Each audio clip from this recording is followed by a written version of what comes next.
இன்று உலகம் முழுக்க கவலையாலும் பிரச்சனையாலும் சோதனைகளாலும் மன விரக்திகளாலும் வாழ்க்கையின் விரக்திகளாலும் மரணத்தை எண்ணி வாழக்கூடிய வாழ்வைத்தான் பலர் வாழக்கூடிய சூழ்நிலையை நாம் பார்க்கிறோம். குறிப்பாக வாலிப சமூகத்துடைய ஆண்களும் பெண்களும் பெரும்பான்மையாக இந்த நிலையில் இருக்கக்கூடிய காட்சியை தான் நம்மால் பார்க்க முடிகிறது. அல்லாஹ்வுடைய தூதர் ஸல்லல்லாஹு அலைஹி வஸல்லம் இந்த காலம் மறுமை நெருங்கும் போது வரும் என்று சொன்னார்கள். மனிதர்களுடைய இறுதி காலம் நெருங்கும் போது மன்னரைகளை பார்த்து மனிதர்கள் சொல்லுவார்கள், நீங்கள் இருக்கக்கூடிய இடத்தில் நாங்கள் இருக்க வேண்டுமே என்று.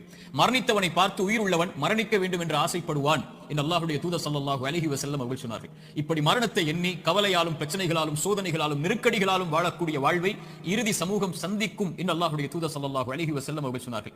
இன்று இதற்காக மருத்துவமனைகள் உருவாகிவிட்டது, இதற்காக மருத்துவர்கள் உருவாகிவிட்டார்கள். இதுவே மிகப்பெரிய ஒரு அம்சமாக சமூகத்தில் மாறிக்கொண்டிருக்கிறது. இப்படி சோதனையான காலத்தில் நீங்கள் சோதனைகளை சந்தித்துக் கொண்டிருந்தால், நோயால், செல்வ இழப்பால், கண்ணிய இழப்பால் அல்லது வாழ்க்கையின் நெருக்கடிகளால், உறவுகளுடைய பிரிவால், இது போன்ற எந்த சோதனையில் நீங்கள் சிக்கொண்டிருந்தாலும் இந்த செய்தியை செவிதாழ்த்தி கேளுங்கள்.